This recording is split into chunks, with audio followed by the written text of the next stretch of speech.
Hello and welcome to the Ending Body Burnout Show. We are your hosts, Chris and Philly, co-founders of a multi-award-winning functional medicine practice, serving busy people with energy, mood, and gut issues. While busyness, addictive doing, people-pleasing, and perfectionism might be the norm, it's not normal, and it's a major contributor to health issues. Our goal with this show is to give you a holistic root cause approach to healing your body so that you don't have to continue doctor or diet hopping or popping a gazillion supplements hoping something might stick. So get ready to heal your body, get your spark back, deeply connect with yourself, and step into the life of your dreams. Let's dive in.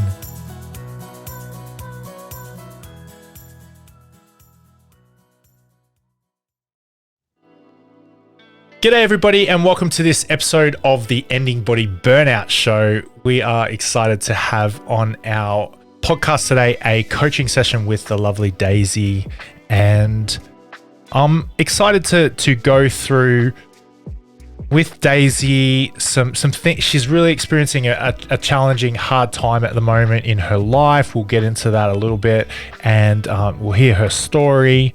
My intention today is to, one, inspire, motivate, connect dots in regards to the more metaphysical side of things, not so much to give any sort of diagnosis or physical clinical advice. That is definitely Philippa's realm, but thank you so much everyone for joining us. Thank you Daisy for coming on, and I reckon we get stuck into it. So welcome to the show, Daisy. Thank you very much. So we had a brief chat off air just then, but would you like to just, in as much detail as you possibly want to or care to, tell us who you are and maybe like a little bit more about like what you do, how old you are, give us all the details that we need to know and that I need to know for our call today. My name's Daisy. I'm 45 years old. I'm a stay-at-home mum with a little 3-year-old. I currently suffer from MS, and so that's why I'm not working. I just can't do that because I don't have the mobility issues. And so I'm just here today because I experienced a death in my family. My dad passed away almost 4 months ago, and I'm just struggling with the whole emotional stress side of things, and I just need to be able to calm down because my body has just gone totally out of whack. Yeah. I'm sorry to hear about your dad, Daisy.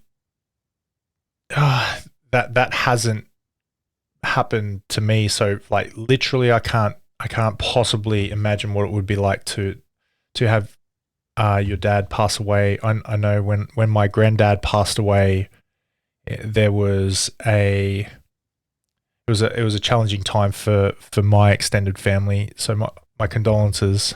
I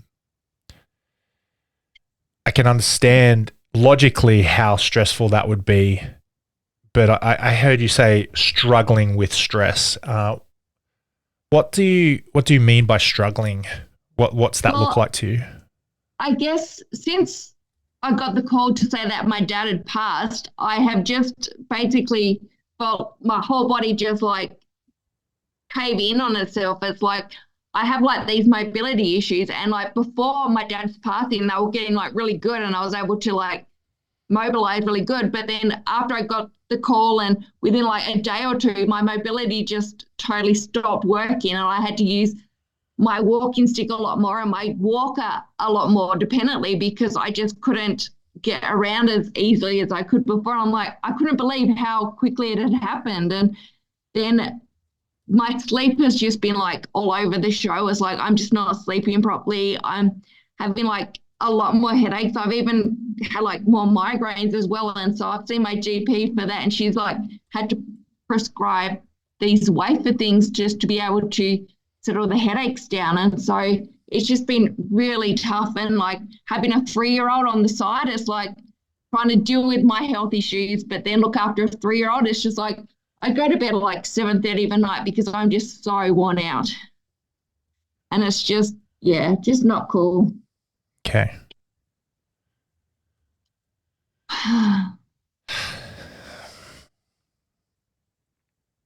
Yeah, you just don't want this to happen to anyone. It's like, yeah, it's really awful.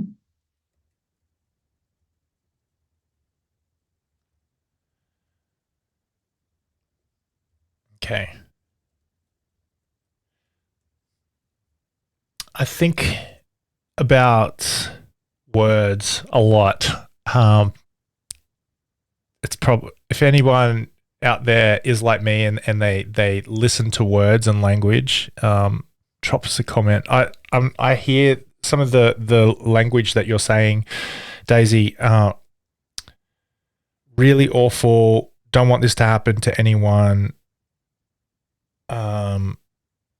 Struggling. You know, that sort of language, right? And as I said, logically, it makes sense. Now, sometimes what I'm about to say can be like, "What are you talking about, man?" But this is a Daisy thinking problem.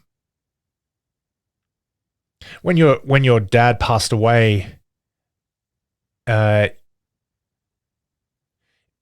you made that mean something about you. There was some sort of a story, some sort of a internal thing clicked or turned off, or it was just like it just went off inside of you, right?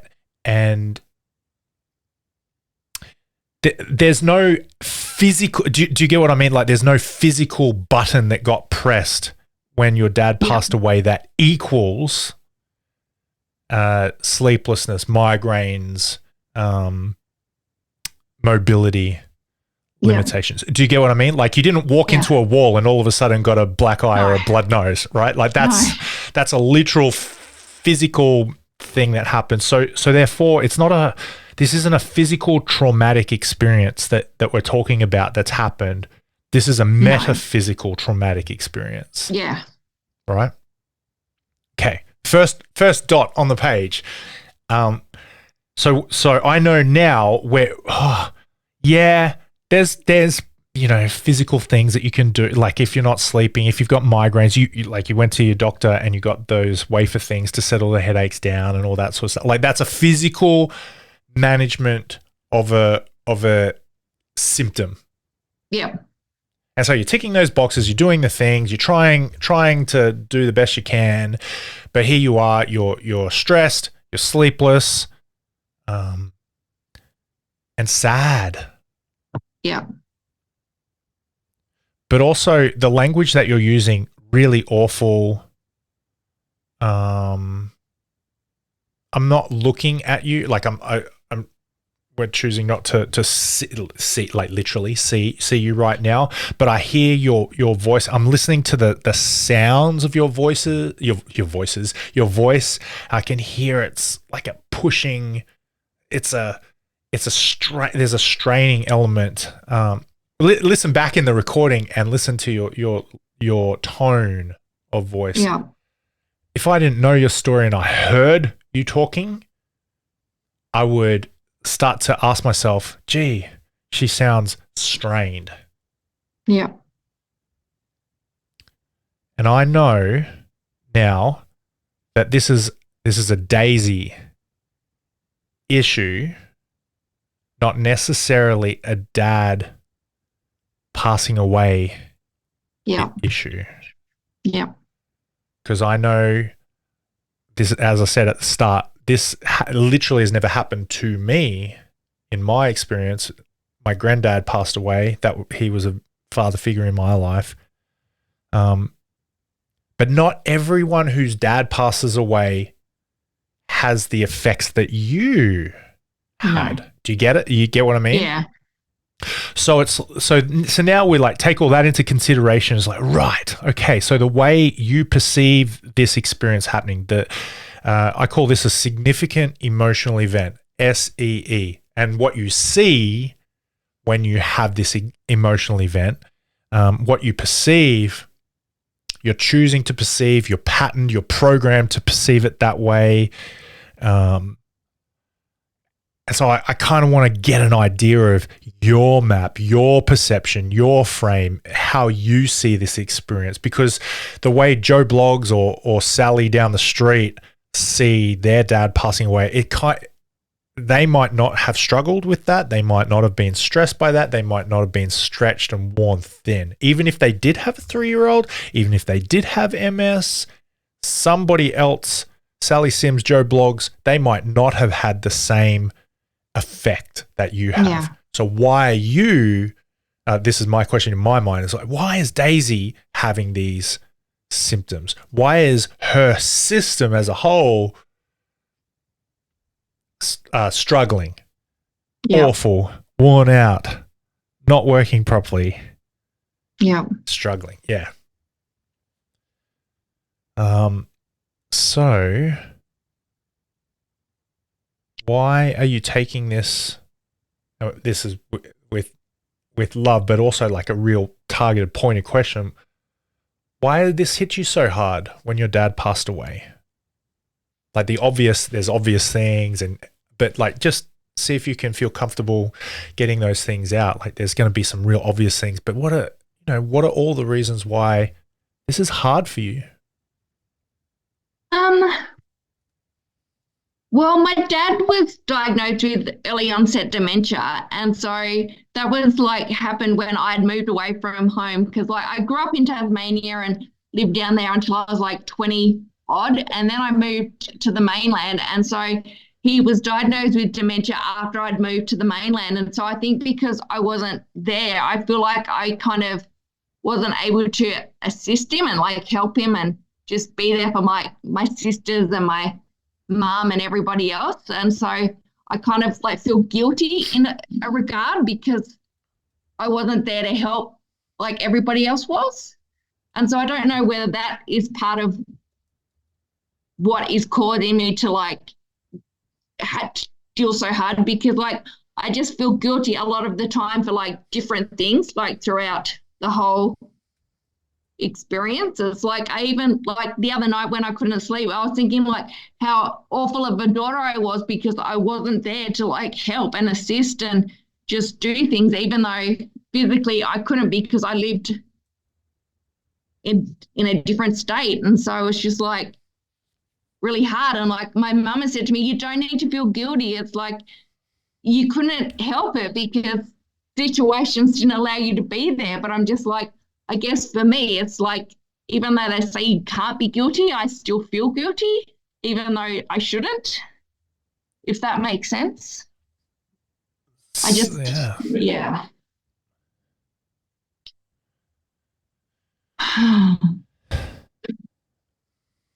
It's just, yeah. And so I just don't know how to let go of this guilt, even though I don't need to hold on to this guilt, because I probably was a good daughter and did everything I could when I could. Yeah.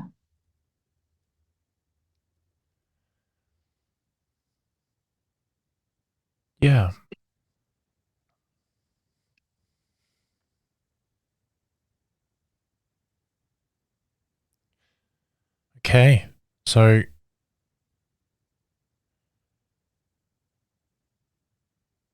what else might there be? So you feel guilty, you moved away. Is there anything else that might be popping up? Like, how was your relationship with your dad before dementia? Like I guess like with any relationship, you have like good days and bad days. It's like there was like 5 of us kids in the family, and so basically being the oldest of 5, I always felt like I had to be the one who did good, and like I couldn't do anything bad, even though if I did something bad, it's like was not good because I had to be an example to the others. And so I just felt like a lot of pressure in that regard, like being the oldest. And so it's just like, yeah, full on. What would you say to yourself? Like, what's that language in your mind? I'm the oldest. I've got to blah blah blah. Or, do you know what I mean? Like, what's something inside of you that you're saying, like a belief? If you've got that, do you know what I mean? Like, you've got that pressure. In order for you to feel that pressure, you've got to be saying something to yourself. There's got to be this chatter, just happening over and over again. It's like, you're the oldest. You got to step up. Or whatever. You know, that I just made that up. Like, what sort of things are you saying to yourself that equals pressure?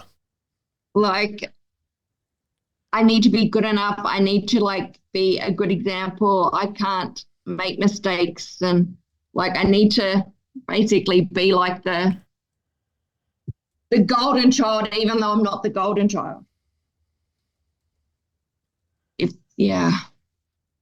Gotcha.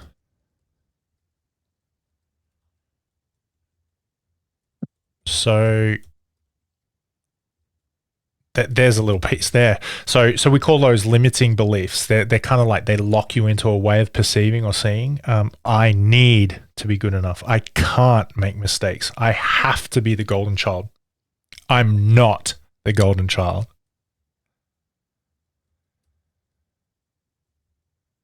Does that make sense? No, that makes sense. Because if you just say you wake up in the morning and you say, today's going to be a great day. Today's going to be a great day. Today's going to be a great day. Today's going to be a great day. You might have some experiences that are challenging and it might perceive to be not a great day, but you're more likely to have a great day because you're telling yourself over and over again, today's going to be a great day. Today's going to be a great day. Or you tell yourself, I really want to buy a red car. I really want to buy a red car. And then all of a sudden you start noticing red cars everywhere. Yeah.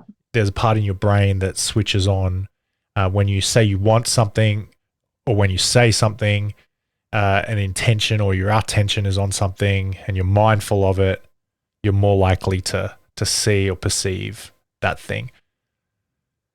So if you're saying, I need to be good enough, I can't make mistakes, I have to be the golden child, I'm not the golden child. Yeah. I need to just be kinder to myself and not so hard on myself, and realize that it's okay to make mistakes, because others would learn from seeing that you make mistakes, that they can make mistakes, and it's okay, because if you don't make mistakes, they'll feel guilty for not making mistakes themselves. Yeah. Yeah.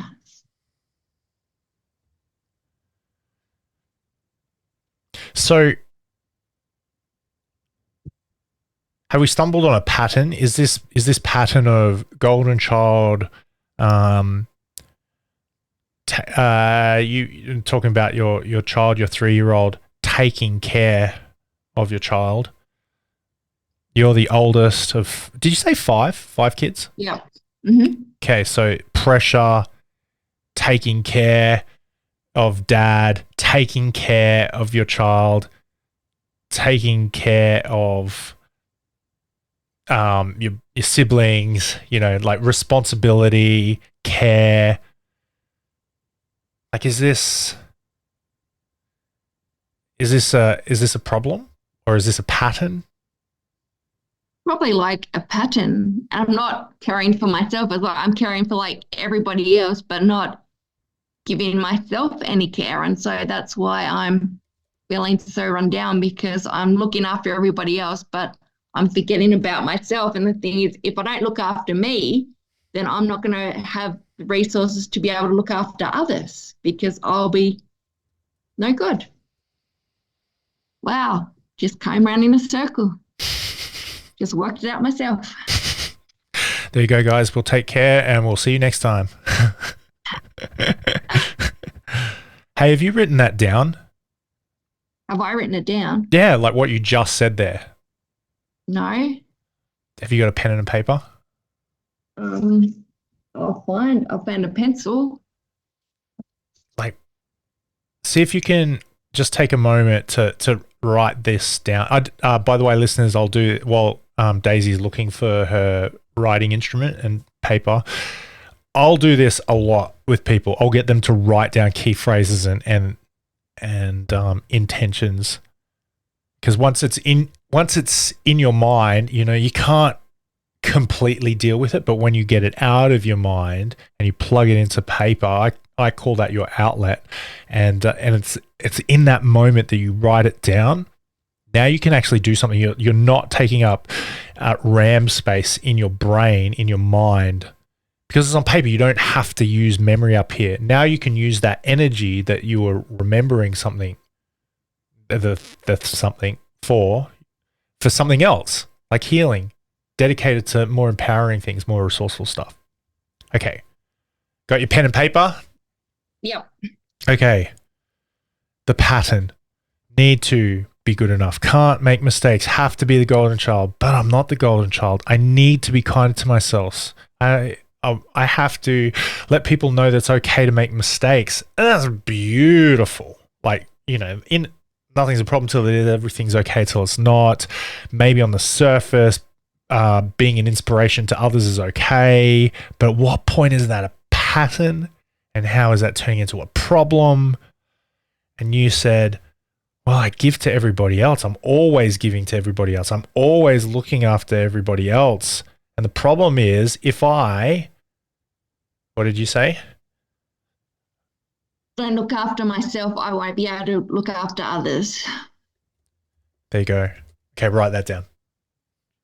I put care for myself to be able to care for others. Yeah. Even though the other way I said it sounded better. No, that's cool. Awesome. Okay, so now that's deep. And if we're on a iceberg tour and we're looking at icebergs, you've just popped on your snorkel and you've had a look under the surface. But there's lots of iceberg under the water. So I reckon we can go deeper, hey? Oh, really? Yeah. I need to put a snorkel on then. Let's leave the snorkel. Let's grab a submarine. Oh, okay. Or let's get right down to the nitty gritty. Looking after your gee, that was good English. There was like 60 words in one. Looking after yourself isn't a problem until it is. So how is can we call this a fact, or how is the pattern of looking after everybody else but not yourself? How is this a problem? First problem is, well, if you look after others, you can't look after yourself. Yep. How else is this a problem that you give to everybody else? And why is it a problem that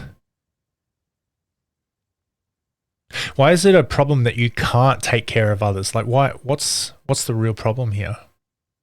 Why do you care if you look after everybody? Because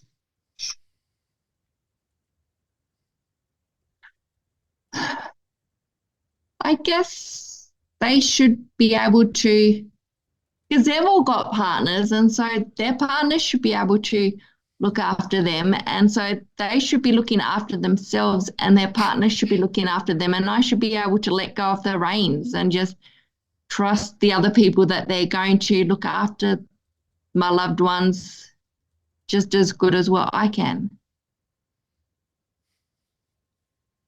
Because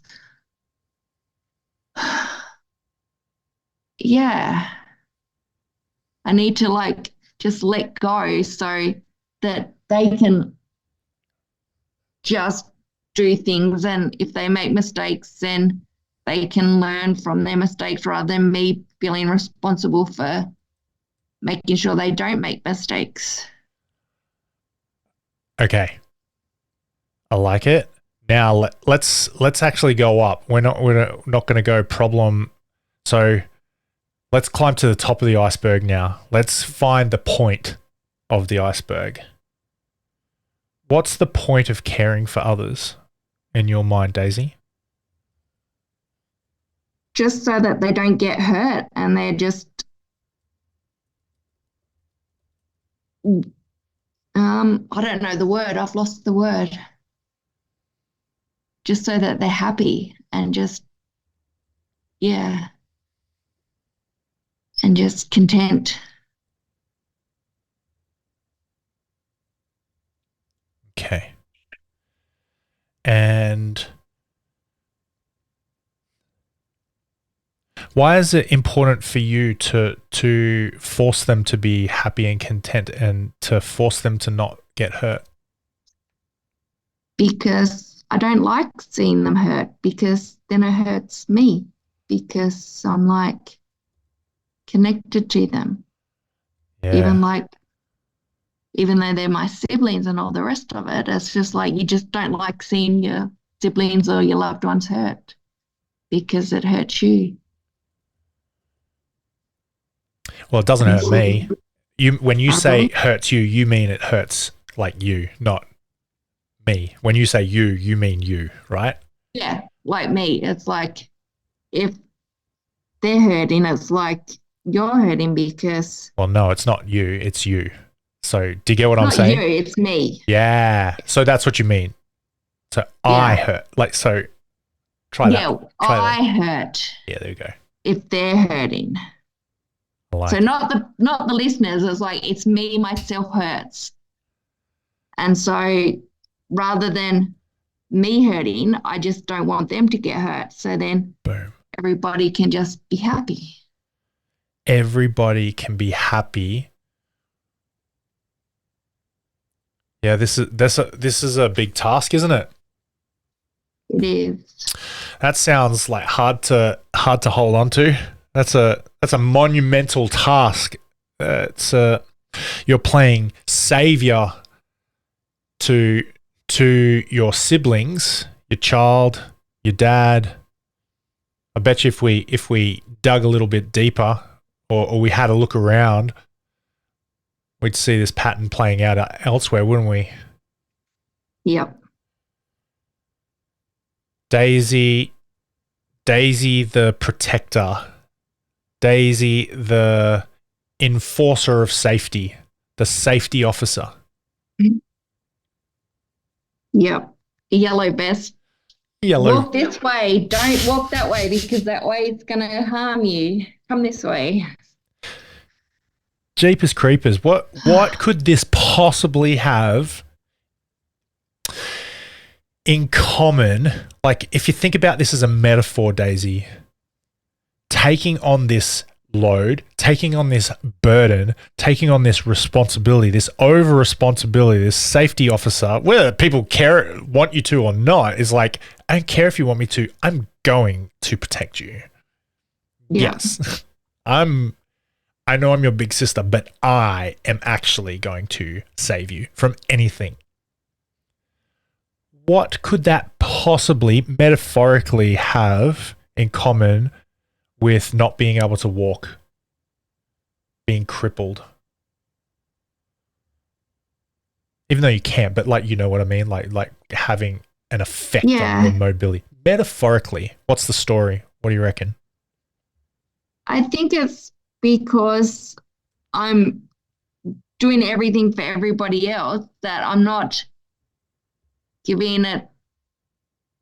I've got the words, but they're just stuck on the end of my tongue. Good job.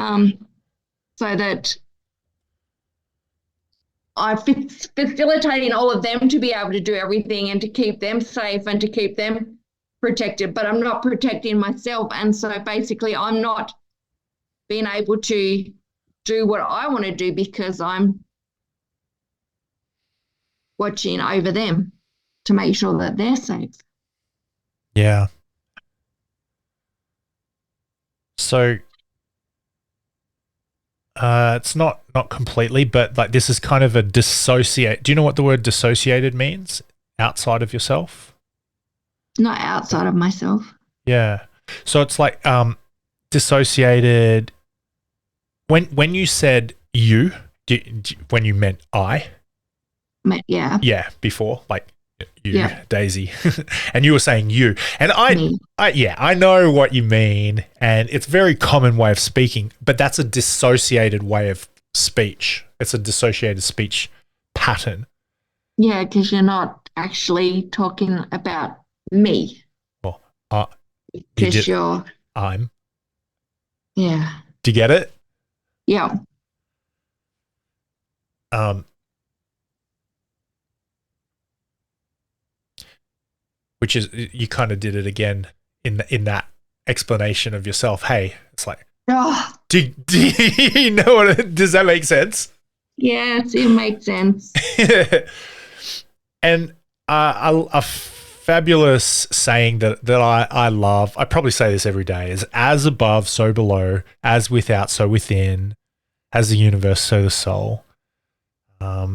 So if I spot something, more than likely I'm going to find that in a person somewhere else. So another way of saying what I just said is the way you do anything is the way you do everything. The way you do anything is the way you do everything. So if you're doing everything for everybody else in your family, if you're protecting others, if you're protecting your 3-year-old and you know, putting bubble wrap around everything, and you're taking on, we call it over responsibility. It's not under responsibility. You're not tapped out and emotionally disconnected. See, you've got the opposite thing going on. Over responsibility. Yeah. And so the way you do anything is the way you do everything. So more than likely, you probably that pattern of over responsibility showing up in other areas of your life. Yeah. And you've got boulders or icebergs that you're carrying around or towing.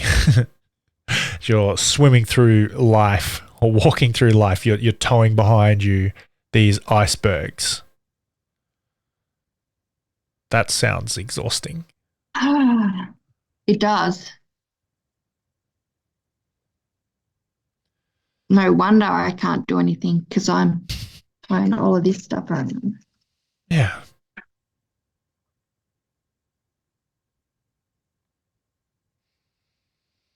No wonder, hey? Yeah. Oh, I'm like tired now. It's just like I just want to go to sleep now. Yeah. It's like, yeah.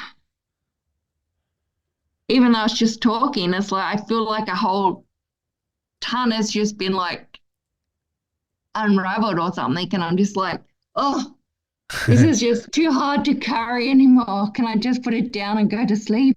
Right. Yeah. Okay. So to help you to do that, like that's a target, that's a goal that you want. And if you want to hit that goal, if you want to achieve that goal, then you got to aim. So AIM is an acronym. Put your attention or your awareness on something, like notice it. And then 2, I, create an intention, dictate your intention. Say you're going to do something, like just set a goal or, you know, make you want something. And then M, mindfulness or make it happen. So A, awareness. What are you aware of now? After we've been chatting for a good half hour, 40 minutes, what are you aware of now that you weren't aware of before? That I'm dragging a lot behind me through the water by looking after everybody else, and that I need to just let go and not be so full on. Yeah, beautiful. I like how you said, I've got to let go, but no one's going to force you, right? So No. I actually, I don't know if you have to. I reckon you could hold on for a little bit longer. Correct me if I'm wrong, but you've got so much practice holding on and towing icebergs that I reckon, correct me if I'm wrong, Daisy, that you can actually tough this out for, I don't know, like years. Probably, but I don't want to. Yeah, now we're cooking. You don't what? Don't want to. You don't want to. So what do you choose to do then? What's your intention? I choose to let others look after themselves and to let go of the responsibility. Maybe except for the 3-year-old. Yeah, I like it. Like anybody that's able to, they can take responsibility and look after themselves. And those that are little and can't look after themselves yet need to just be cared for. Right. So you want adults to be adults and you want the kids to grow up to be adults. Yeah. Gotcha. How's that sound as an intention? That sounds really good because then I'm not holding on to anything anymore. And everybody else is just taking what they need to, and I'm just letting them take it. And then I'm helping the little one to facilitate to be able to grow into their shoes, to be able to look after themselves. That's cool. So what's your mantra, or what will you be mindful of as we hang up, we say goodbye today, and as you go about your day, life is going to happen. You're going to go out into the real world. You might get phone calls, texts, or you might see something, or you have a memory or whatever. But what's your mantra to make sure that this happens? How are you going to be mindful? What are you going to say to yourself? What's a little affirmation that you can say to yourself to help you remember? That everyone's going to be okay, and you just stand back and just watch. And just step in if and when I need to, but otherwise just stay back and let it go with the flow. Woo-hoo. So then I can just sleep. Right. Okay, cool. So and then that's the proof that the proof in the pudding is so you can sleep. Yep. So that's the target. Yep. Sleep. So therefore the symptom, so the target is to sleep. Yep. And you know that this needs to happen. This aim needs to happen when you're not sleeping. Yep. So how can you, if you like fast forward, you put yourself in the future and you're like, okay, right. What do we talk about on the podcast? We talked about sleep and over-responsibility. Like, what are you going to say to yourself? How's this going to play out in the future? Let's just say tomorrow or next week or whatever. How are you going to actually make this happen? What's it going to look like?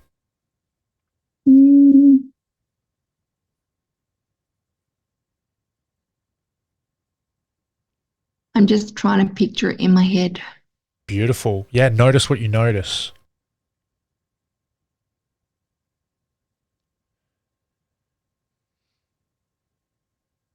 Even just without speaking now, just like see that in your mind, right? Can you see that? Can you see that now? Yep. I can see it in my mind, but I just don't know how to put it into words. That's cool. Just do me a favor. Just keep noticing that. Just see that. You don't have to speak. Yeah, but then I can't tell all the other people what they need to do. So if they're struggling with stuff like this. That's all right. Well, you're not rescuing them. Oh, true. They can just rescue themselves. That's it. They're not little kids. So you don't have to wipe their bum. They're probably old enough to not need a mum. Oh, that rhymes. Put that on a t-shirt. Quick, write it down. Write it down. Someone email that to me. Tell me what I just said. You don't need to wipe their bum. You're not their mum. Yeah. That's awesome. Okay, so in your mind, you're seeing what you're seeing. You're noticing this playing out. There's going to be conversations that you're hearing. There's words that you're hearing yourself say. You're hearing other people say. Like it just literally just happened then. It's like, it's okay. Stand back and watch. I'm not their mum. And they're old enough to wipe their own bum. Yeah. So let it happen. Go with the flow.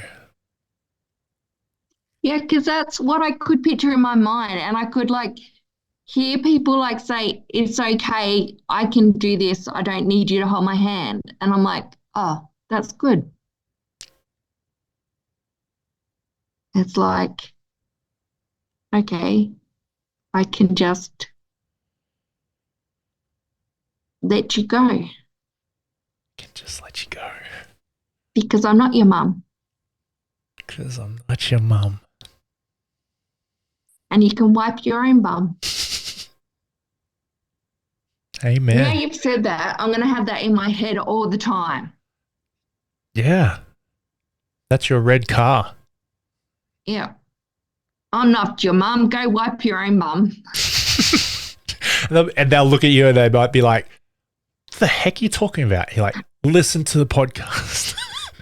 Yes, absolutely. Hey, that's what I'll have in my head. It's like, I'm not your mum. Wipe your own bum. That's awesome. That's awesome. And that's like thing that'll stay in my head now because it's like it rhymes. So good. That's your mindful mantra. Yeah, absolutely. I'm not your mum. Wipe your own bum. Oh my goodness. So good. Anybody that's listening to this is going to be like, oh, that person's insane. I bet you they won't. I bet you we'll get a whole flurry of texts and messages being like, I resonated so much with Daisy. Gosh darn it. I use that same saying, that same mantra. Oh, I'm aiming for the same thing. Yeah, go for it. It's like the best way. It's like, I'm not your mum. Wipe your own bum. That's it. That is it. Well, how do you feel? How's that sound? Plan of approach. Sound good? It does sound good. And I think I could even use it on the 3-year-old with the toilet trainer. It's like, I'm not your mum. Wipe your own bum. She'd be like, you're not my mum. No, I am your mum, but you need to wipe your own bum. I love it. They'll be like, Mom? He already does that anyway. He's like, are you still my mum? I'm like, yes, I'm still your mum. I'll always be your mum. That's awesome. That's so good. All right. Well, then, this saying will work well in some instances, and then in other instances, maybe it won't work in the future. But for now, it's like, we'll run with it. Anyone that's old enough to wipe their own bum, it'll work for. Yeah, that's it. So, yeah. Cool. Thank you. No worries, Daisy. Thanks so much for coming on. I had fun. I enjoyed it. Thank you so much for sharing openly and being humble and vulnerable. It's awesome. That's okay. Sorry about the long pauses when I couldn't think of what to say because I was just going through my head to try and find the words. Great. It's beautiful. Yeah. Okie dokes. Well, I'm gonna love you and leave you. Thank you so much for coming on, and for everybody who's listening, let us know how you enjoyed this one, and we will catch you later. Have the best day ever. Yes, I'll go and have a sleep now. Sounds good. Alrighty. All right. I'll hang up. Take care and chat to you later. Okay. All Bye. right. See ya. See ya. Bye. Thank you so much for listening. We so appreciate you. If you'd like to give us extra smiles, drop us a review and spread the love by sharing this episode. You can also rate your own state of burnout and the root cause contributors by taking our Ending Body Burnout Assessment on our website. And if you're interested in learning about our group or one-on-one Ending Body Burnout programs, shoot us a DM via Instagram or Facebook. Have the best day ever.